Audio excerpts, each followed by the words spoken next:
Hello everyone, welcome back. आज हम discuss करने वाले हैं हमारा थर्ड फुल लेंथ टेस्ट का सोल्यूशन और रिज़ल्ट। जो बच्चे चैनल पे नए हैं और कंफ्यूज हो रहे हो कि यहाँ पे क्या चल रहा है, उनको मैं बता दूँ कि हमारे चैनल पे फुल लेंथ टेस्ट ऑर्गेनाइज़ कराए जा रहे हैं। टोटल 10 टेस्ट शेड्यूल्ड हैं और डेली 2-3 दिन के गैप पे वो टेस्ट कंटिन्यू है।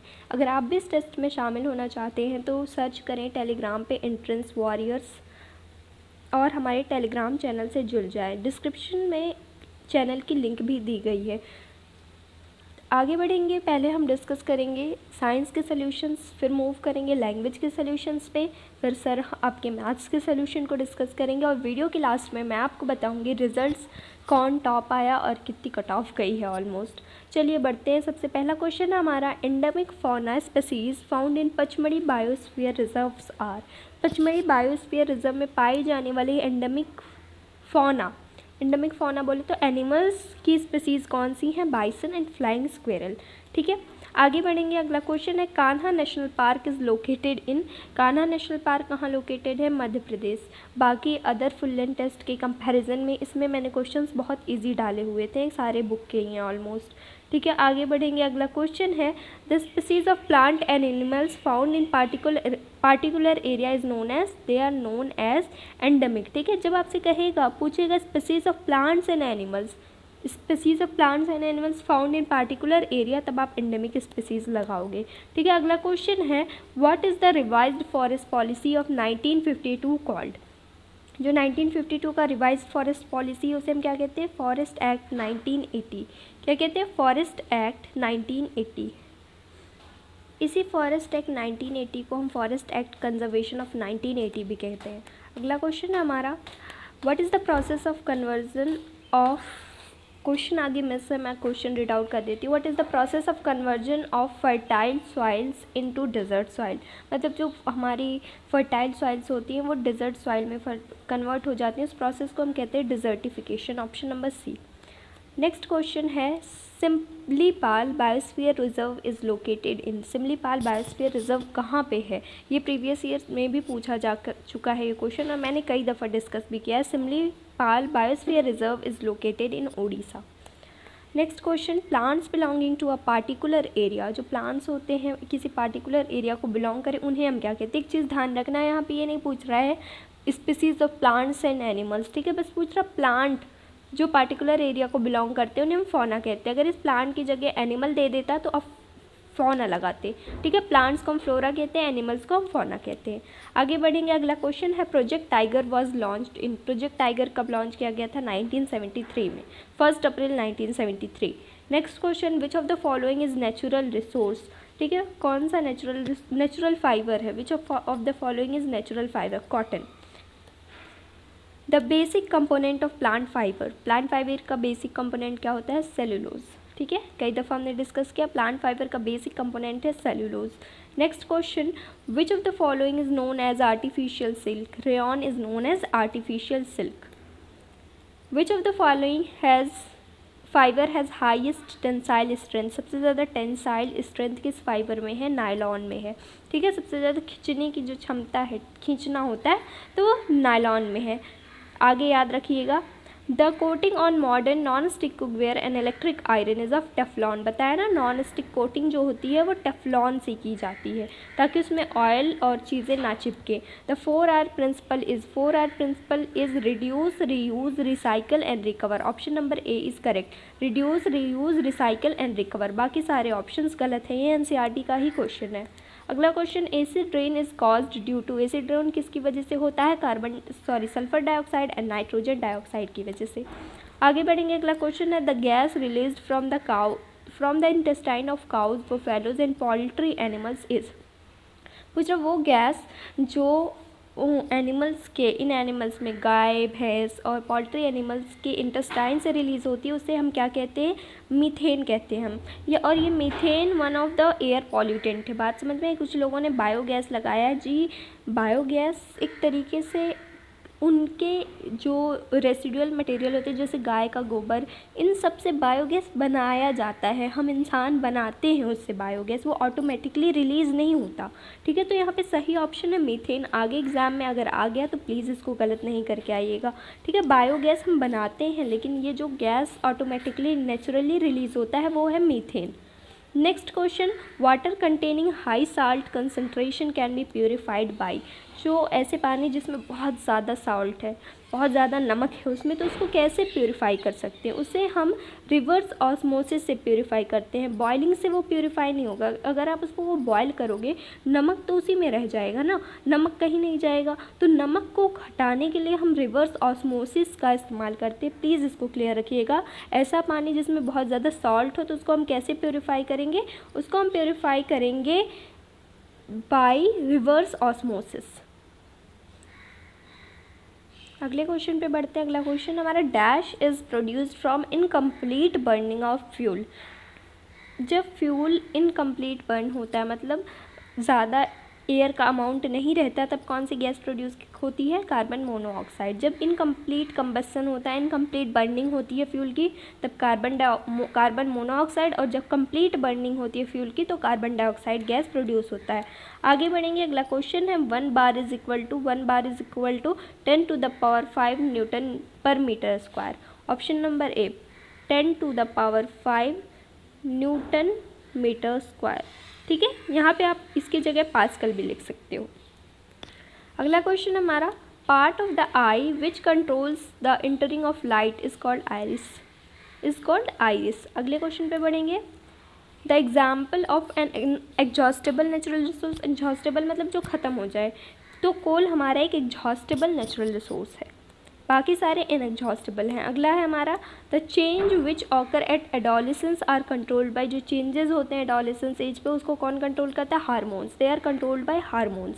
Next question, combines are used for, they are used for harvesting as well as threshing. Okay, next question, purest form of carbon is coke. Right? Next question, dash is the kitchen of the cell. Chloroplast is the kitchen of the cell. Chloroplast is known as a kitchen of the cell. Which of the following is not affected by acid or alkalis? इनमें से कौन ऐसा है जिस पे acid वेसिड का किसी का भी असर नहीं होता? वो होते हैं synthetic plastic. They are never affected by acid और alkalis. Next question, which of the following is metalloid? Okay, boron is a metalloid, iron is a metal, iodine is a non metal, mercury is a metal. ठीक है, boron is a metalloid. Next question, thick black liquid which is a mixture of about 200 substance is coal tar. Thick black liquid which is mixture of around 200 substances is known as coal tar. Magnesium metal reacts with dilute sulfuric acid. It produces a magnesium salt. So कौन सा gas यहाँ से release होगा? Magnesium metal है and it reacts with sulphuric acid, that is a acid. So the gas produced is a hydrogen gas. We already know that when metal reacts with acid, the gas produced is hydrogen gas. Okay.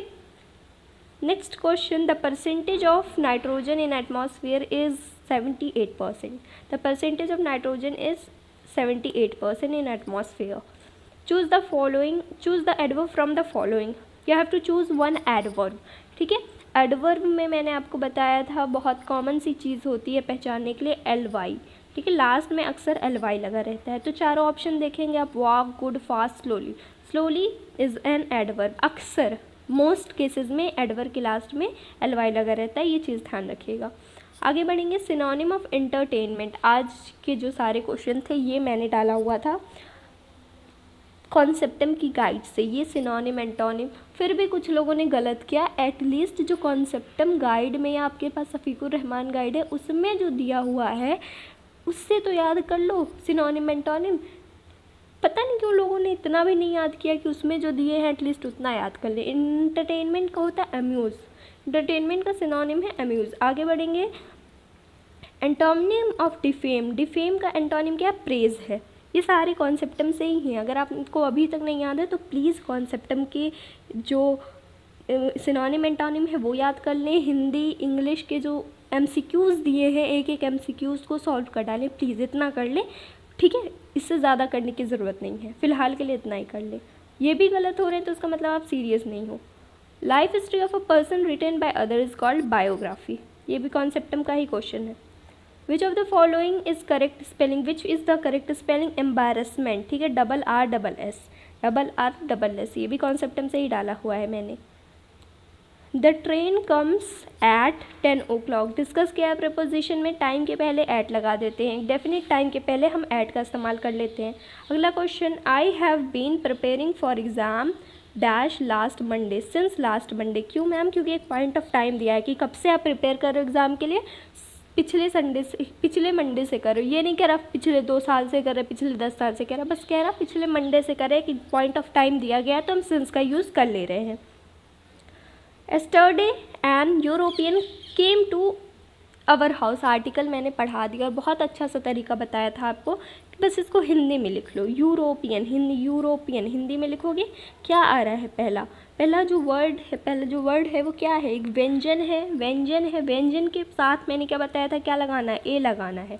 अगर यहाँ स्वर होगा, आ से लेके आहा के बीच में कुछ आता तब आप एन लगाते, बहुत सारे लोगों ने एन यूरोपियन लगाया, अब गलत हो। साउंड इससे जो निकल रहा है वो है कॉन्सोनेंट का, तो आप ए लगाओगे। फिर से मैं बता रही हूँ, आर्टिकल की वीडियो जाके देख लेना, मैंने डिटेल में पढ़ा दिया है, इंग्लिश ग्रामर की प्लेलिस्ट में आपको मिल जाएगी। अगला क्वेश्चन हमारा, the students dash learn the lesson, the student had learned the lesson, had लगेगा यहाँ पे।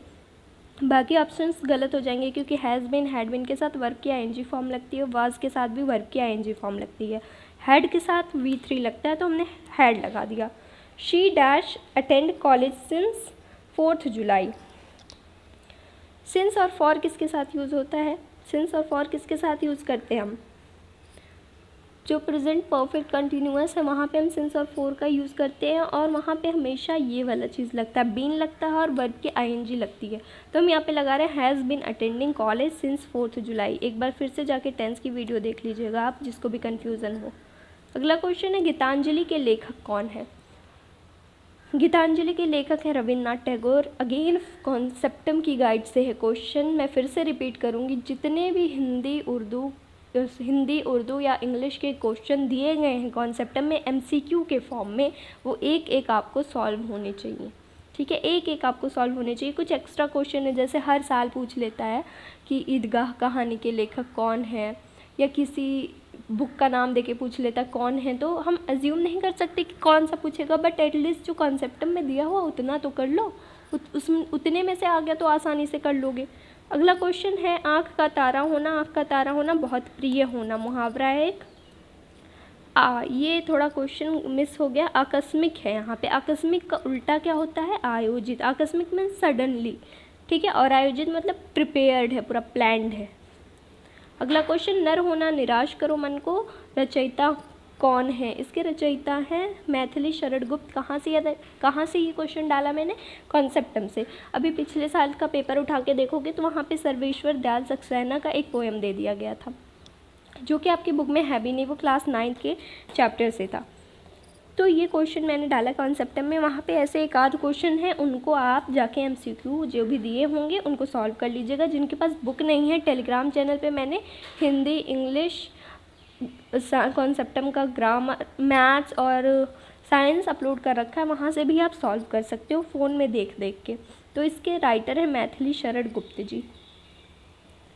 अश्व का पर्यायवाची शब्द निम्नलिखित में से कौन सा नहीं? अश्व मतलब घोड़ा, इसका पूछ रहा कौन सा पर्यायवाची शब्द नहीं है, ध्यान से देखना। तो कटक अश्व का पर्यायवाची नहीं है, तुरंग भी है, घोटक भी है, कटक नहीं है, ठीक है। तो ऑप्शन नंबर 3 हमारा सही हो जाएगा। अगला क्वेश्चन है, नीला गगन सा शांत हृदय हो रहा में कौन सा अलंकार है? तो सा लगा हुआ है, कंपैरिजन किया जा रहा है, ठीक है, तो वहाँ पे हम क्या लगा देंगे? उपमा अलंकार। जिनको नहीं समझ में आ रहा हो, अलंकार की वीडियो जाके देख ले हिंदी ग्रामर की प्लेलिस्ट से। श्रेष्ठ का उत्तम अवस्था विशेषण क्या होगा? उत्तम अवस्था मतलब इंग्लिश में सुपरलेटिव डिग्री क्या होगी? तो सुपरलेटिव या उत्तमावस्था में अक्सर लास्ट में तम लगता है। श्रेष्ठतम। अगर आपसे पूछता उत्तरावस्था क्या है, उत्तरावस्था में लास्ट में अक्सर तर लगता है, ठीक है। तो ये हमारा उत्तमावस्था है, श्रेष्ठतम। वह घोड़े से गिर पड़ा, घोड़े से गिर पड़ा में कौन सा कारक है? से मैंने आपको कल ही समझाया था, लास्ट जो फुल लेंथ टेस्ट का सॉल्यूशन है उसमें बताया था कि से जब अलग होने के लिए इस्तेमाल करते हैं हम, अलग होने के लिए, तो फिर वो कौन सा होगा? अपदान। देखो घोड़े से इंसान अलग हो रहा है, गिर रहा है, तो वो हमारा अपदान कारक होगा। पीछोताब खाना का क्या माने है? पीछोताब खाना का मतलब होता है बेकरार होना। चैप्टर नंबर 1 उर्दू के चैप्टर 1 से क्वेश्चन वर्ड मीनिंग में है। पीछोताब का मतलब होता है बेकरार होना। अगला क्वेश्चन है सूरज निकल रहा है क्या है? सूरज निकल रहा है, हाल ना तमाम है। क्यों? क्योंकि यहाँ पे काम शुरू तो हुआ है लेकिन अभी ख़त्म नहीं हुआ। सूरज निकल रहा है, उसका निकलने का काम जारी है। तो जहाँ पे काम जारी रहता है उसे हम कहते हैं हाल ना तमाम। जहाँ पे काम ख़त्म हो जाता है, जैसे सूरज निकल आया, अब उसके निकलने का काम ख़त्म हो गया तो हम हाल तमाम लगाते। फिलहाल के लिए इतना जान लें, सूरज निकल रहा है, हाल ना तमाम है। अगला क्वेश्चन, फसाना आज़ाद किसका लिखा हुआ? फसाना आज़ाद पंडित रतन नाथ का लिखा हुआ। ये आपकी बुक से ही क्वेश्चन है अपनी ज़बान से, और इम्पॉर्टेंट चैप्टर सीरीज़ में भी मैंने ये डिस्कस किया हुआ है। अगला क्वेश्चन हमारा, गोया रहेगी बरसों फूली हुई है डैश, फूली हुई है सरसों। गोया रहेगी बरसों फूली हुई है सरसों पोएम की लाइन है, शबनम पोएम की लाइन। एक और बात जो मुझे आपसे कहनी है कि जो उर्दू का इम्पॉर्टेंट क्वेश्चन सीरीज़ वाला चैप्टर चल रहा है, इम्पॉर्टेंट क्वेश्चन चैप्टर वाइज चल रहे हैं, वो वीडियो ज़रूर देखें। मैं आपको बाकी वीडियोस देखने के लिए इंसिस्ट नहीं कर रही, बट ये वीडियो आप ज़रूर देखें। इससे आपको रियली में बहुत हेल्प मिलने वाली है। हर चैप्टर के इम्पॉर्टेंट क्वेश्चन आपको पता चल जाएंगे। नेक्स्ट क्वेश्चन है हमारा शायर मशरिक। शायर मशरिक देख के हम क्या लगा देंगे? इकबाल। शायर मशरिक इकबाल है, ध्यान से सुनना। आगे कभी क्वेश्चन आ जाए कि शायर मशरिक कौन है, तो वो इकबाल ही है। अगला क्वेश्चन, शरत चंद्र चटर्जी की नावल पर बनी पहली फिल्म किस ज़बान में थी? ये थी बंगाली ज़बान में। उनकी पहली फिल्म जो इस नावल पे बनी, शरत चंद्र चटर्जी के नावल पे पहली फिल्म बनने वाली, दुनिया पावना नाम था। क्या नाम था? दुनिया पावना। और वो किस ज़बान में थी? वो बंगाली ज़बान थी। फिर आगे एक और पिक्चर बनी थी, उसका नाम था मोहब्बत के आंसू, वो हिंदी ज़बान में थी। मोहब्बत के आंसू करके एक मूवी थी, शायद एग्जैक्ट नेम क्या था मुझे रियली नहीं याद आ रहा। तो फिर वो हिंदी ज़बान में थी, और ये जो पहली फिल्म थी वो थी बंगाली ज़बान में, और इस फिल्म का नाम था दुनिया पावना। आगे पूछ ले तो ध्यान रखिएगा। रफ़ी अहमद कदवई की पैदाइश कब हुई थी? फरवरी 1894। फरवरी 1894, ठीक है। अब आप मैथ्स के सोल्यूशन देखिए, फिर हम डिस्कस करेंगे रिजल्ट के बारे में। पहला क्वेश्चन है आपका, कह रहे हैं fill in the blanks has no reciprocal. कौन सा ऐसा नंबर है जिसके पास कोई रेसिप्रोकल नहीं? रेसिप्रोकल मतलब क्या होता है? मल्टीप्लिकेटिव इनवर्स होता है, ठीक है। तो कौन सा ऐसा नंबर नहीं है जिसके पास मल्टीप्लिकेटिव इनवर्स नहीं है? वन का मल्टीप्लिकेटिव इनवर्स क्या होता है? 1/1, ठीक, 1 ही हो जाता है। ज़ीरो का मल्टीप्लिकेटिव इनवर्स क्या होता है? 1/0। तो 1/0 हमारा नॉट डिफाइंड होता है, 0 का मल्टीप्लिकेटिव इनवर्स नहीं मिलेगा। 2 का क्या हो जाएगा? 1/2। 3 का क्या हो जाएगा? 1/3। तो ठीक है, 1 को छोड़ के बाकी सबका मल्टीप्लिकेटिव इनवर्स मिल जाता है। उस नंबर को जस्ट अपोजिट कर दो, वही उसका मल्टीप्लिकेटिव इनवर्स होता है या रेसिप्रोकल होता है, ठीक है। नेक्स्ट क्वेश्चन है, कह रहे हैं in the given figure find the value of x and y respectively. तो सबसे पहले क्या है? ये एक फिगर है, फिगर में क्या है? 1 2 3 4 5 6 साइड है। तो 6 साइड है, रेगुलर पॉलीगन है, पॉलीगन है आपका जिसमें 6 साइड है। तो इसका total number of interior angle, sum of interior angle कितना हो जाएगा? तो उसका फार्मूला क्या होता है? 2n-4 into 90। तो 2n क्या है? 2 इंटू 6 - 4 इंटू 90। तो 2 इंटू 6 कितना हो जाएगा? 12 - 4 इंटू 90, ठीक है। तो ये हो जाएगा 8 इंटू 90, तो ये हो जाएगा 720। तो ये टोटल क्या उतना हो गया आपका? 720 हो गया। अब ये हमारे टोटल इंटीरियर एंगल का सम हमारा कितना होना चाहिए? 720 होना चाहिए। तो इंटीरियर एंगल हम लिख ले रहे हैं, क्या है? 91 + 84 + 126 plus 149 plus 104 plus x equal to कितना होना चाहिए 720। ठीक, अब इनका सम कर लेते हैं। 4 9 4 13, 13 6 19, ठीक है, 19 और 4 23 1 24, ठीक है, 24 के 4 हासिल हुआ 2। ओके, तो 2 4 2 6 2 8 8 2 16, ठीक है, 16 और 9 16 9 25, ठीक है, 25 के 5 हासिल है 2, 2 1 3 1 4 1 5, तो कितना हो जाएगा 554 प्लस x इक्वल टू कितना हो जाएगा 720। तो यहाँ से x इक्वल टू क्या हो जाएगा 720 माइनस 554, तो ये कितना आ जाएगा 10 में से 4 जाएगा 6, यहाँ पे 9, 9 में से सॉरी 11, 11 में से 5 जाएगा 6, ठीक, और यहाँ चला जाएगा तो ये बचेगा 6, 6 में से 5 जाएगा 1, तो कितना आ जाएगा x की वैल्यू आ गई 166। अब ये एक लाइन पे है x एंड y, यहाँ पे एक लाइन पे है x एंड y, तो टोटल का सम एक लाइन पे जो एंगल बनता है टोटल वो कितना बनता है 180 बनता है। ठीक, तो ये अगर हमारा क्या आ जाएगा 166, तो हमको ये निकालना है, तो 166 प्लस y इक्वल्स टू 180, ठीक है, तो y की वैल्यू क्या हो जाएगी 180 माइनस 166, कितना आ जाएगा 40। ठीक, तो ये आंसर हो जाएगा 166 एंड 40। ठीक, अब चलते हैं नेक्स्ट क्वेश्चन की तरफ। नेक्स्ट क्वेश्चन कह रहे हैं कि find the value of x।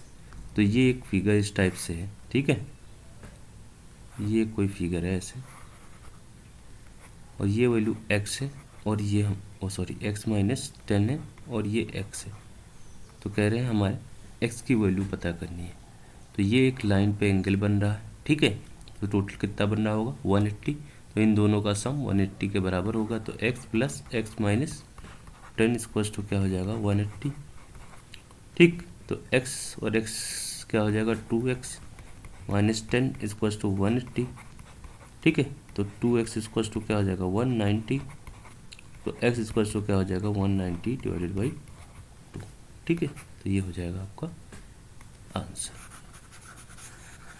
Okay, next question है, कह रहा है what would be the general formula of number of details to be known for constructing quadrilateral. एक क्वाड्रिलेटरल बनाने के लिए टोटल कितनी डिटेल्स चाहिए, तो डिटेल्स में मतलब साइड्स और एंगल्स मिला के टोटल कितनी चाहिए, तो वो हमारे चाहिए होता है n+1, ठीक है, n+1 मतलब अगर 3 हमको ट्रायंगल बनाना है, जैसे क्वाड्रिलेटरल में चला constructing quadrilateral number of details known for constructing quadrilateral, जैसे हमें एक पैरेललोग्राम बनाना है, ठीक है, तो पैरेललोग्राम में कितने, या तो 2 साइड 2 एंगल पता होना चाहिए, या तो 3 साइड 1 एंगल पता होना चाहिए, तो 3 एंगल 1 साइड पता होना चाहिए, तो सॉरी n+1 मतलब 4+1 तो 5, ठीक है, तो 3 साइड 4 साइड 1 एंगल, ठीक, या हमारे 4 एंगल 1 साइड, ऐसे करके मतलब कुछ ऐसे इस तरीके से टोटल n+1 चाहिए, तो कैसे भी कर सकते हैं, 2 एंगल 3 साइड ऐसे करके भी कर सकते हैं, तो टोटल हमारे 5 n+1 where n is the number of sides होते हैं। ओके, नेक्स्ट है, कह रहे A B and C is in straight line, B is the B in middle of A and B, distance between A and to C.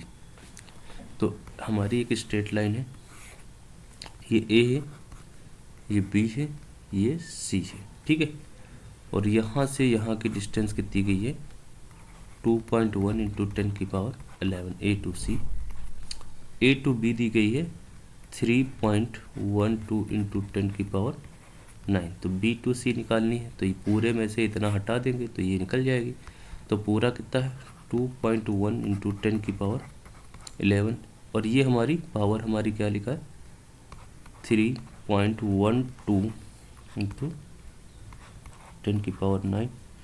तो अब exponent अलग अलग है, यहाँ पे एक्सपोनेंट सेम करना पड़ेगा सब सब्ट्रैक्ट करने के लिए। सॉरी। तो सेम करने के लिए हमको क्या देखना है, यहाँ पे क्या 11 11 11 सबकी पावर में दिया गया है, तो हमको 11 में ही बनाना पड़ेगा। तो 11 में बनाने के लिए इसको 9 वाले को 11 बनाना पड़ेगा। तो ये पॉइंट एक इधर लाएंगे, तो क्या लिख सकते हैं, 0.311, ठीक है। 2 × 10 की पावर हमारा क्या हो जाएगा, 9 है, अब हो जाएगा 10। अब एक पॉइंट और इधर लाएंगे तो 0.03112 × 10 की पावर 11, ये हो जाएगा। तो अब इसको माइनस करने के लिए क्या हो जाएगा, करेंगे तो हम लिखेंगे 2.1000 × 10 की पावर 11 अपॉन मतलब माइनस 0.0312, ठीक है, 0.0312। अब इसको इंटू 10 की पावर 11, अब इसको माइनस करेंगे तो क्या हो जाएगा, 10 में से 2 जाएगा, कितना बचेगा 8, यहाँ पे कितना हो जाएगा, 9 में से 1 जाएगा 8, ठीक है। और यहाँ पे 1 है, यहाँ पे 0 है, तो 0 माइनस यहाँ सॉरी चला गया, तो 0 माइनस 0 0.2, तो 2.088 आएगा इंटू 10 की पावर 11।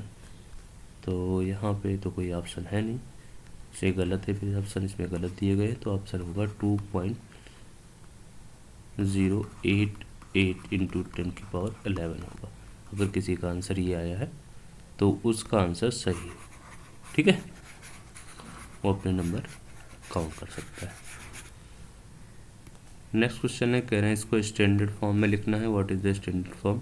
तो स्टैंडर्ड फॉर्म क्या है, एक डिजिट के बाद डेसिमल होना चाहिए, तो एक डिजिट के बाद डेसिमल लगाएंगे तो 8.046000, 2 तो 4 0, कितना हो जाएगा 4 तो 6 7 अंक के बाद डेसिमल हो गया, तो यहाँ पे 10 की पावर 7, तो 8.046 इंटू 10 की पावर 7, ये हो जाएगा आपका आंसर। नेक्स्ट क्वेश्चन है, फाइंड द वैल्यू ऑफ 3 की पावर 2 -2। तो 3 की पावर -2 को क्या लिख सकते हैं, 1/3 की पावर 2 लिख सकते हैं, तो 1/9 हो जाएगा, ठीक है। पावर जो भी होती है उसको ऊपर नीचे ले जाने पे इसके साइन चेंज हो जाते हैं। करें 2 की पावर 3 की पावर 2 आंसर मानना करें, तो ये हो जाएगा 2 की पावर 3 की पावर 2, हम जानते हैं क्या हो जाता है, 2 की पावर 6 हो जाएगा, दोनों का मल्टीप्लिकेशन हो जाता है।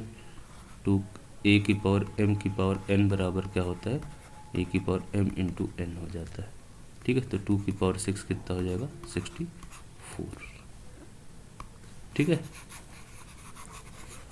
64 कैसे हुआ, 2 2 ज़ा 4, 2 ज़ा 6, 2 ज़ा 8, 2 ज़ा 16, 2 ज़ा 32, 2 ज़ा 64। करें what is the area of the given figure, pi equal to 22/7 use करना है। फिगर हमारा ये दिया गया है, तो ये हमारा एक सर्किल है, ये हाफ सर्किल, ये हाफ सर्किल मिला के फुल सर्किल हो जाएगा, और ये हमारा यहाँ से अगर ये बनाएंगे तो ये एक रेक्टेंगल हो जाएगा, ठीक है। तो ये रेक्टेंगल में से इस सर्किल का एरिया माइनस करोगे तो इस फिगर का एरिया आ जाएगा। तो पहले रेक्टेंगल का एरिया निकाल लेते हैं। रेक्टेंगल का एरिया क्या होता है, लेंथ इंटू ब्रेथ, तो ये लेंथ इंटू ब्रेथ, लेंथ है 16, ब्रेथ है कितना है 4, तो लेंथ इंटू ब्रेथ कितना 16 चौको 64 हो जाएगा, सॉरी 4 नहीं 14 है शायद, ये 14 है, ये उस पर लाइन आ गई। तो 16 इंटू 14 कितना हो जाएगा, 14 छक 84 के 4, और 14 1 14, ठीक है। ये 14 1 14 1 15, ठीक है, 154 हो गया, अरे गलत हो गया, 14 छक 84 के 4, 14 1 14 और 8 22, 224, 8 4 12, तो 224 हो गया।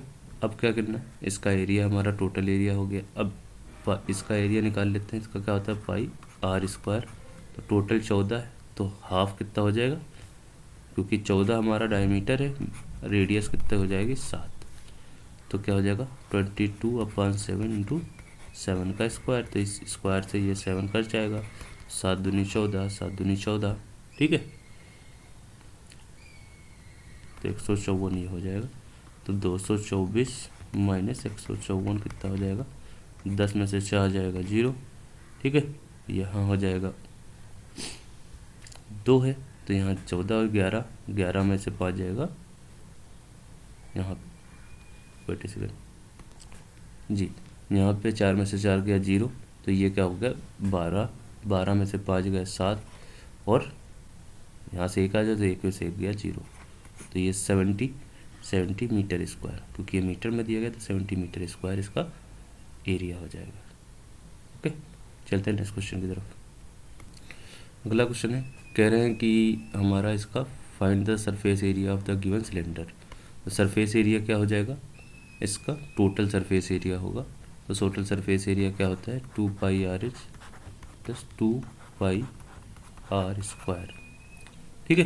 2 पाई आर एच इसका लेटरल सरफेस एरिया, और नीचे का पाई आर स्क्वायर, ऊपर का pi R square, 2 pi R square. तो 2 पाई आर एच क्या हो जाएगा, 2 into pi into R, radius हमारी 2 दी गई है, इंटू एच दिया गया है 7, तो 2 इंटू 22/7 इंटू 2 इंटू 7, 7 से 7 कैंसिल, 22 88 हो जाएगा, 22 दूनी 44 दूनी 88, ठीक।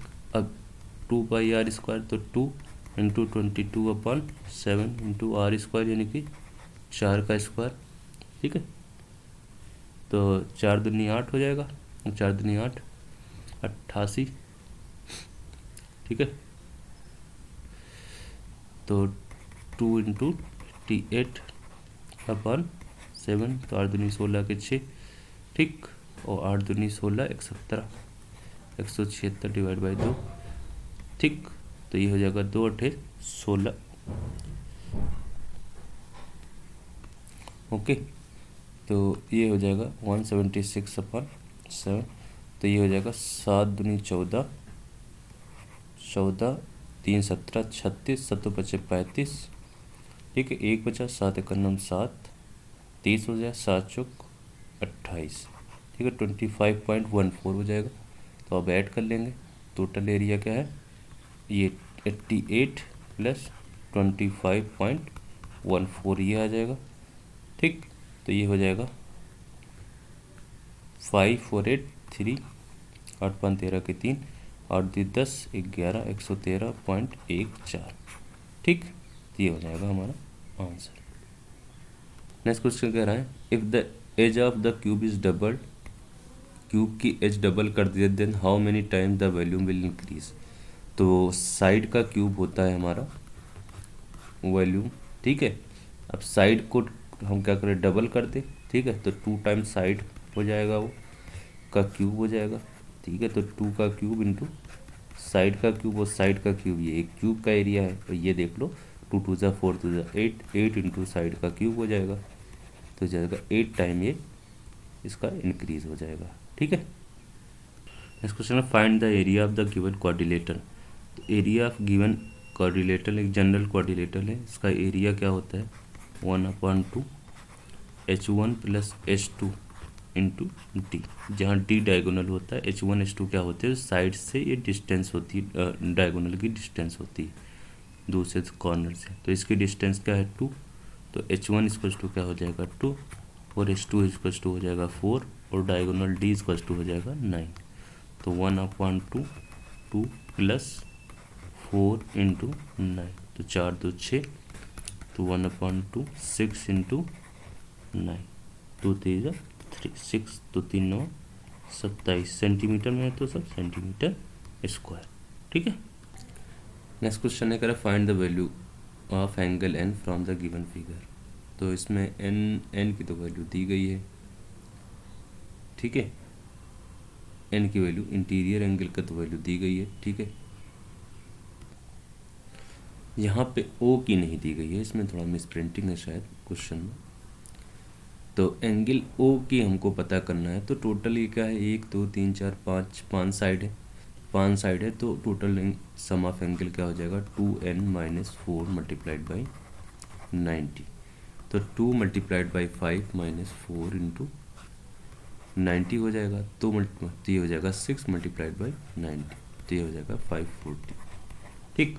अब इनका सम क्या हो जाएगा, 240 प्लस 110 कितना हो जाएगा, 350 और 20 300 कितना हो जाएगा, 370 और 70 440, तो 440 इंटीरियर एंगल का सम हो गया।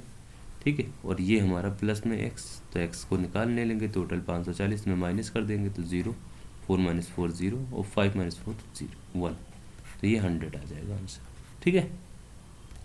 नेक्स्ट क्वेश्चन कह रहा है identify all the terms and coefficient of the expression y cube minus 10x square y plus 14x। ठीक है, तो इसमें टर्म्स क्या है, हमारा वाई क्यूब है, ठीक है, और ये है, ये हमारा माइनस 10x स्क्वायर वाई है और 14x है। कोफिशिएंट क्या है, 1 है, 10 है और 14 है, माइनस का 10। ठीक, तो 1 माइनस 10 और 14 ये हमारी कोफिशिएंट है, 1 माइनस 10 और 14, और ये y cube minus 10x square y है, 14x क्या है, हमारे टर्म्स है। ठीक है, तो आंसर ए। नेक्स्ट क्वेश्चन कह रहा है सब्ट्रैक्ट द फॉलोइंग एक्सप्रेशन।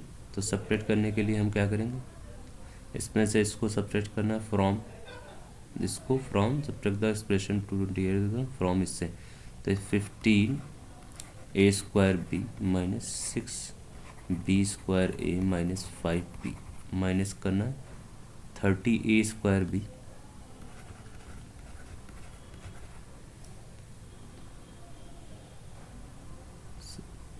ठीक, और प्लस का 22ab है, तो ab अलग रहेगा, और यहाँ पे 2b है, तो 2b हमारा यहाँ पे आ जाएगा, प्लस का 2b, और ये हम लिख देंगे 22ab, क्योंकि यहाँ पे कुछ है नहीं तो इसको अलग ही लिख लेते हैं, यहाँ पे 0 लिखने से अच्छा ये लिख लें, प्लस का 22ab। ठीक, माइनस करेंगे तो क्या हो जाएगा, ये माइनस, ये माइनस, ये माइनस। ठीक, तो 50a square B minus 30a square b क्या हो जाएगा, 20a स्क्वायर बी। ठीक है,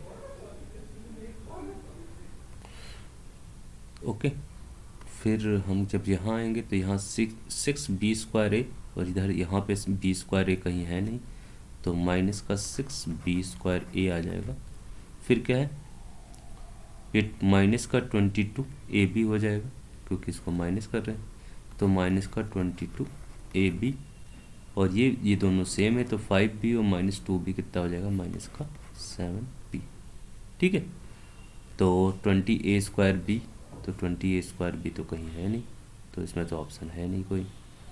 माइनस 6b स्क्वायर है, तो यहाँ पे b स्क्वायर ए भी कोई नहीं है, ये तो गलत बात है, 6b स्क्वायर ए यहाँ हो जाएगा, माइनस का 7b माइनस 22ab, तो इसको अगर a यहाँ पे बढ़ा दिया जाए और 20a स्क्वायर बी लिख दिया जाए इसको, तो ये आंसर हमारा सही है। ठीक है, नेक्स्ट क्वेश्चन की तरफ चलते हैं। नेक्स्ट क्वेश्चन है आपका, कर what is the value attend when something is multiplied subtracted from something. ठीक है, तो इसमें जस्ट अपोजिट किया गया है थोड़ा, इसमें से इसको ना माइनस करके इसमें से इसको माइनस किया गया है, तो इसलिए थोड़ा सा कुछ आंसर डिफर आया। आंसर करेक्ट तभी आएगा जब इसमें से आप इसको सब्ट्रैक्ट करोगे। ठीक है, तो थोड़ा सा दिक्कत हो गई है इसमें, दिक्कत क्वेश्चंस कुछ लिए गए हैं वेबसाइट से, तो वहाँ पे सॉल्यूशन जो हमने उन्हीं की चॉइसेस के बेसिस पे हमने कर दिए हैं, और तो हमको सॉल्यूशन यहाँ करने पे आंसर कुछ डिफरेंट भी आ रहा है, तो हम इसीलिए इनके रिकॉर्डिंग हम करेंगे, इनके रिकॉर्डिंग करेंगे। तो यहाँ पे लिखा है 6w square plus 4 multiplied by 22z minus 22z minus 2। ठीक है, तो इसको मल्टीप्लाई करेंगे तो हो जाएगा 6 6 दूनी 12 के 2 6 दूनी 12 1 13 132। ठीक है, w स्क्वायर z माइनस इसको करेंगे तो 6 दूनी 12 w स्क्वायर, और इससे फिर करेंगे 4 दूनी 8 4 दूनी 8 88 88z और ये हो जाएगा -4×8। ठीक,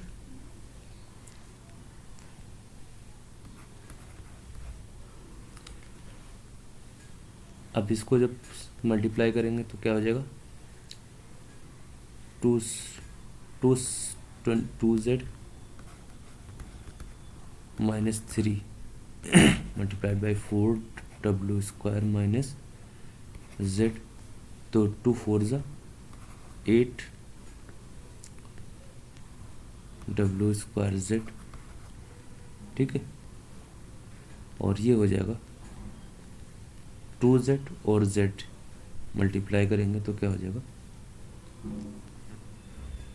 -2z²। ठीक है, और इसको मल्टीप्लाई करेंगे 3 चौक 12w² माइनस का, और ये हो जाएगा 3 -3z। ठीक है, तो सब्ट्रैक्ट करेंगे जब तो क्या आ जाएगा, 132, इसको हटा लेते हैं, चलिए 132w² z minus 12w² minus 88z minus 8, और ये कहाँ है 8w² z माइनस 12w², यहाँ भी माइनस का 12w², 88z माइनस 3z।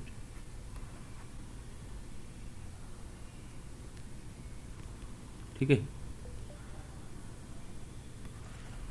और माइनस का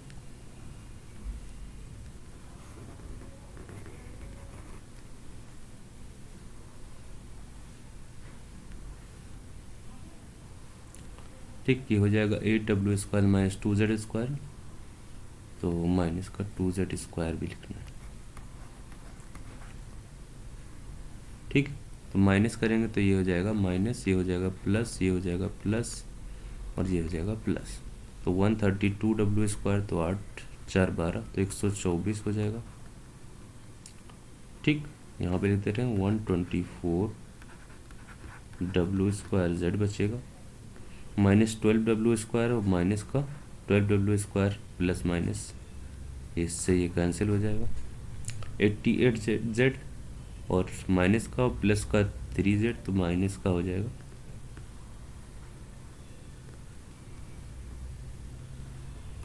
माइनस का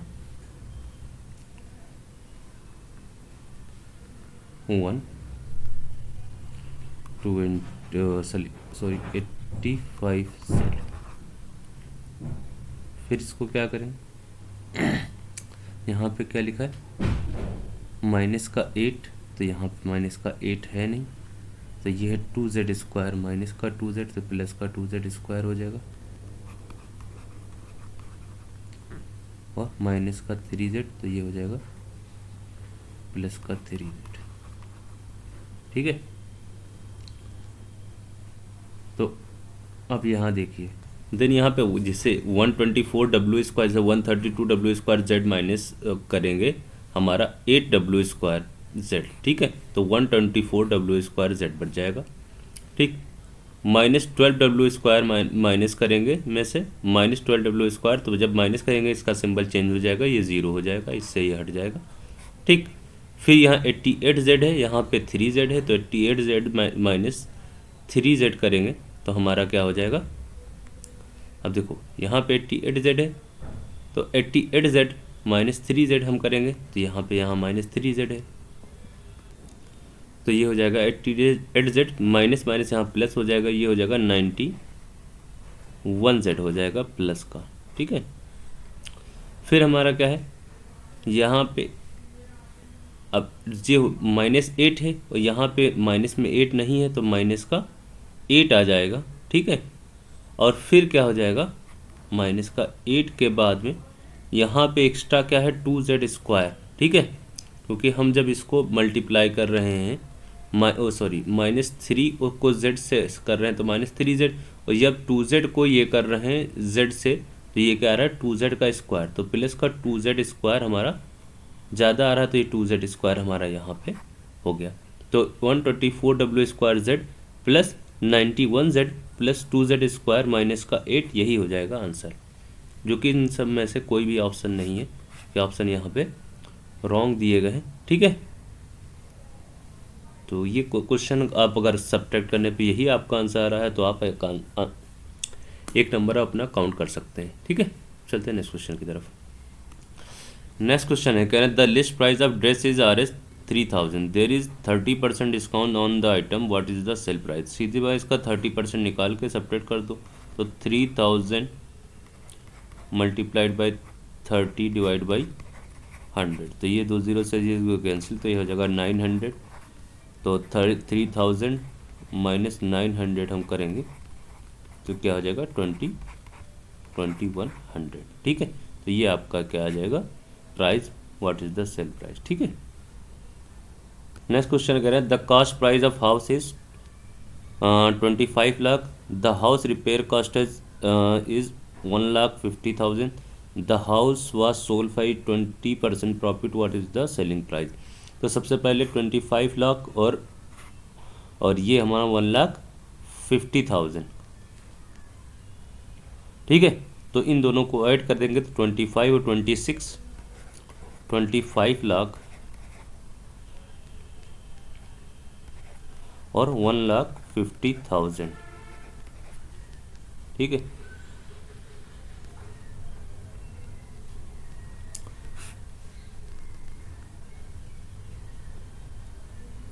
इनको ऐड किया तो क्या हो जाएगा 26,50,000।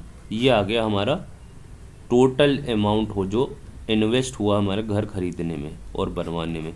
इसका हम क्या निकालेंगे 20%, तो 20% किसका क्या हो जाएगा 2 0 से ये 2 0 कैंसिल हो जाएगा, टोटल कितने हो जाएंगे 3 0, ठीक है 2 0 ये और 2 0 1 0 ये, तो 3 0 हो जाएगा।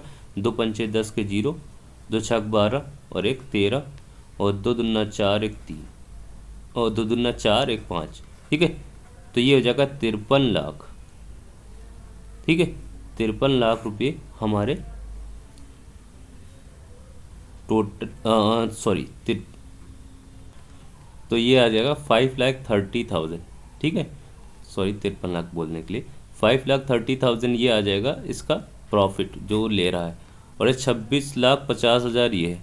तो इन दोनों को ऐड करेंगे तो क्या हो जाएगा 26 और 5 31 लाख और 50,000 30,000 कितना हो जाएगा, ठीक है 80,000। तो 31,80,000 हमारा क्या हो जाएगा टोटल अमाउंट हो जाएगा जो जिस पे सेल हुआ है। ठीक है, नेक्स्ट है क्या जैन बॉट ए टिकट, ठीक है to concert RS for RS 1000 he want to sell at the premium of 20%, तो 20% प्रीमियम पे वो सेल कर रहा है। ठीक है, तो इसका 20% निकालेंगे तो 1,000 का 20% कितना आ जाएगा 200।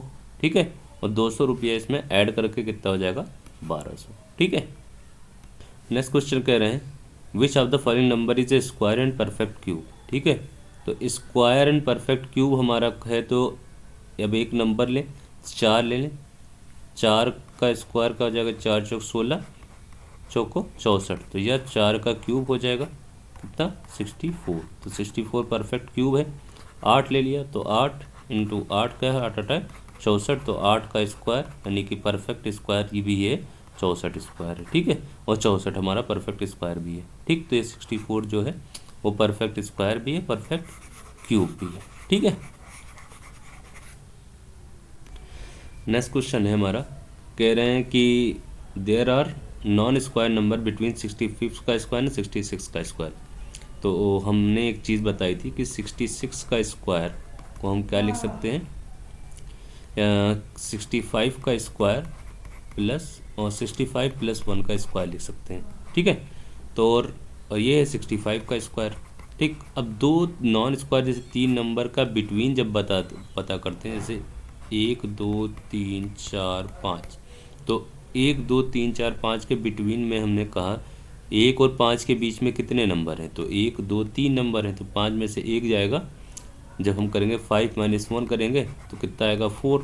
तो यहाँ पे 4 नंबर आ रहे हैं तो एक माइनस करना पड़ता है बिटवीन के पता करने में, क्योंकि ये सब्ट्रैक्ट करने पे एक काउंट कर लेता है, तो ये हमारा 3 आएगा। सिमिलरली यहाँ पे 65 + 1 का स्क्वायर हो गया, वैसे ये 66 का स्क्वायर हो जाए, तो हम इसको खोल लेंगे तो 65 का स्क्वायर + 1 का स्क्वायर माइनस कर 2 टाइम 65, 2 × 65 × 1, ठीक है, ये हो गया। अब 65 का स्क्वायर ये है तो इसको माइनस कर देंगे तो 65 का स्क्वायर, ठीक है, तो ये हो जाएगा 65 का स्क्वायर से 65 का स्क्वायर कैंसिल हो जाएगा, ठीक है, और ये हो जाएगा 65 दून 130, ठीक है, यहाँ से 2 पंचे 10 के 0 और 2 छाक 12, ठीक है, ओके। तो ये क्या हो जाएगा 130 और प्लस में 1 ऐड करेंगे तो क्या हो जाएगा 131, ठीक है। नेक्स्ट क्वेश्चन है क्या, below the list of the answer given by student and their favourite pet determine the frequency of dog. तो डॉग अभी जितने बार आए हैं उसको काउंट करना है और बताना है, ठीक है। तो 1 और यहाँ पे नहीं आया है, 2 आया है, 3 4 5 6, ठीक है, 7 8 9, ठीक है, 10। तो 10 बार आया तो फ्रीक्वेंसी क्या हो जाएगी 10। नेक्स्ट क्वेश्चन है कि below the table represent the marks obtained by the student of class in a mathematics which class has a highest frequency.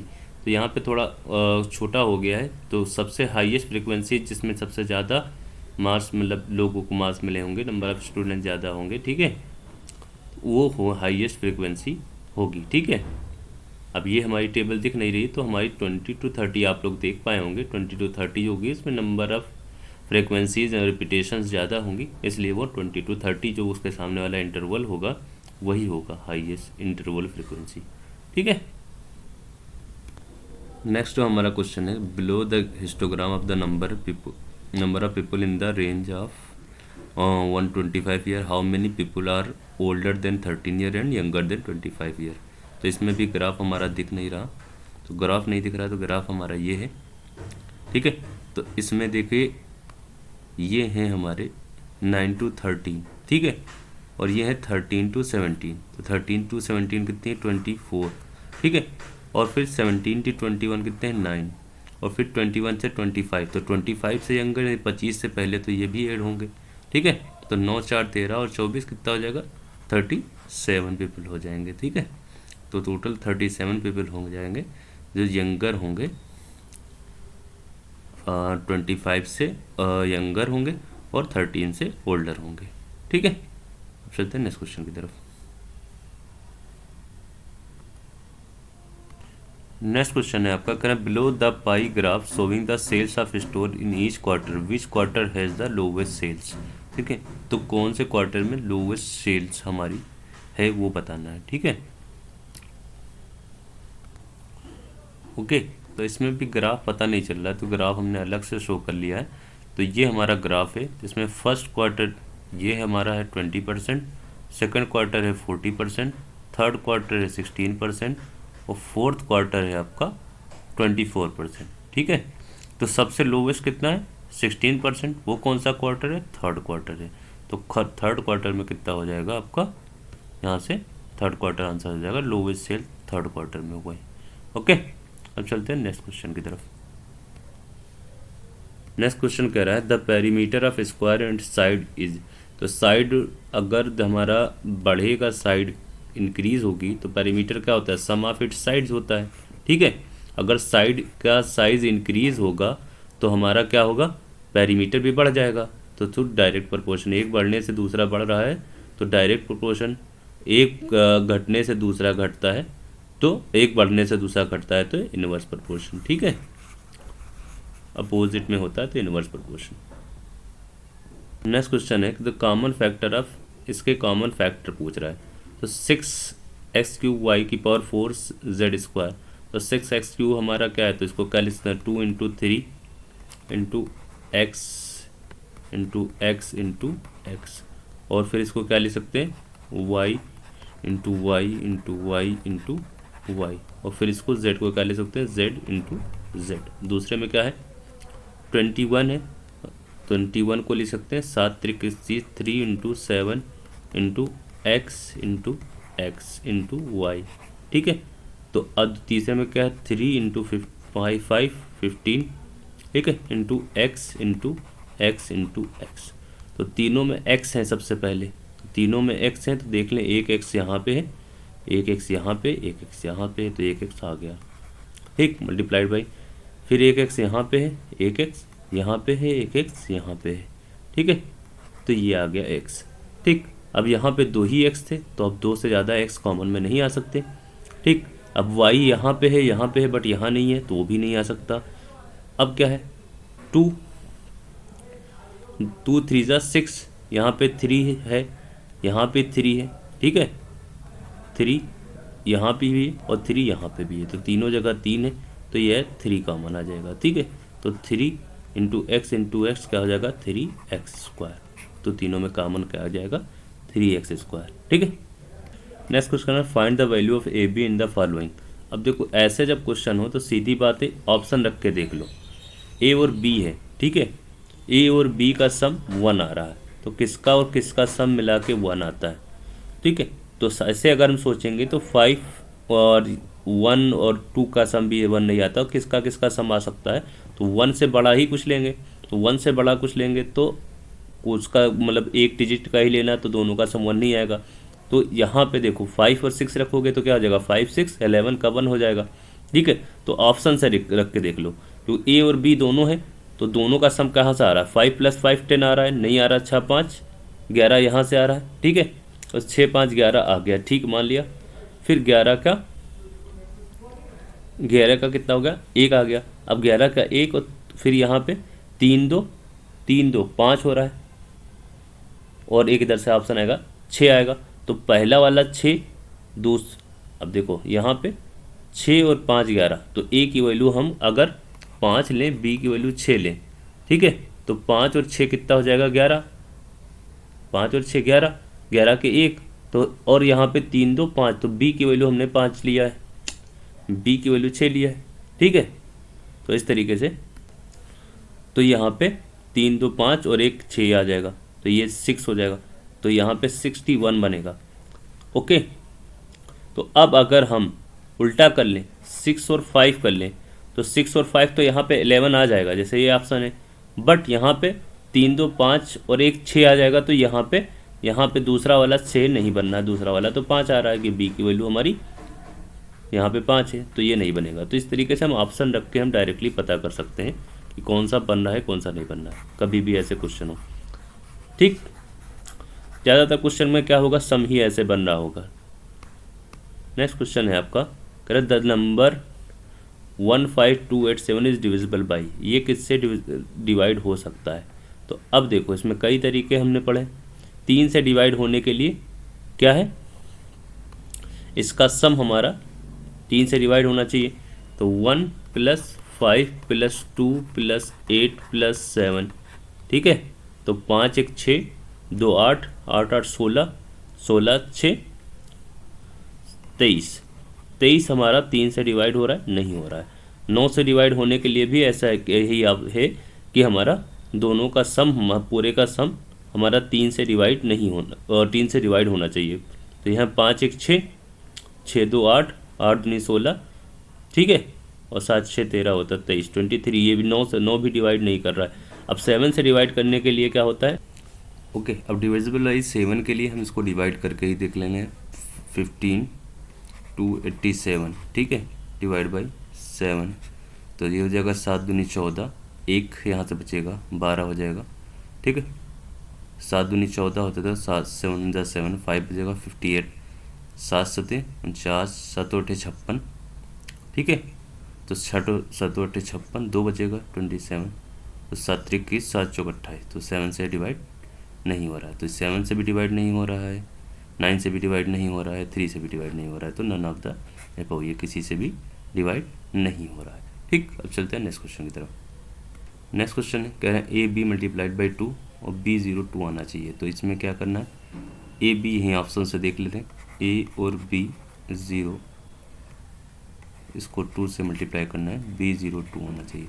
ठीक है। पहला ऑप्शन 5 1 रख लेंगे, तो ए की वैल्यू 5, बी की वैल्यू 1, तो 5 1 2, तो यहाँ पे क्या है, बी 1 है, 1 0 2 आना चाहिए, तो 2 1 ज़ा 2 और 2 5 ज़ा 10 आ गया। ठीक, दूसरा है ए बी 2 है, तो यहाँ पे 5 और 5 रखेंगे हैं, तो 5 5 2 और ये 5 0 हमारा कितना आना चाहिए, 2 आना चाहिए, तो 2 पंचे 10, यही नहीं आया, 0 आना चाहिए, नहीं आएगा। सिमिलरली इसको रखोगे 1 तो भी नहीं आएगा, क्योंकि 1 1 2 1 0 2 लाना है, 2 1 ज़ा 2 2 1 ज़ा 2 होता है, तो ये भी नहीं आएगा।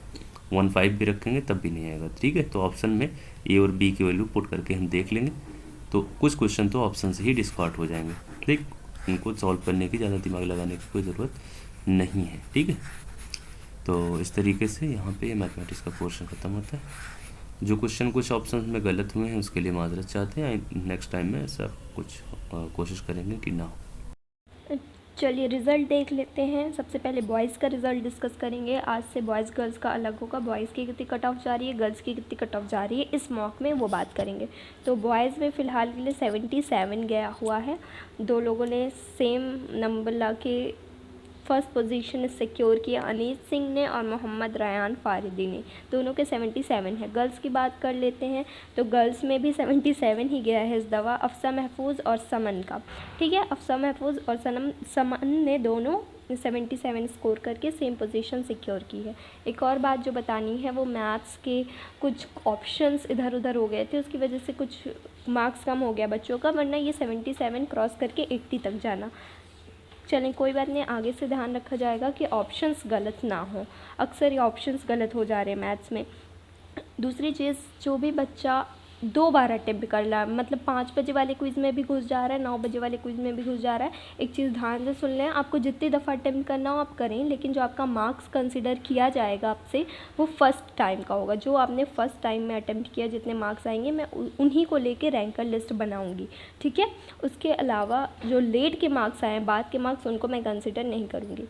So this was all for today. Thank you everyone, have a good day. मिलते हैं नेक्स्ट मॉक में।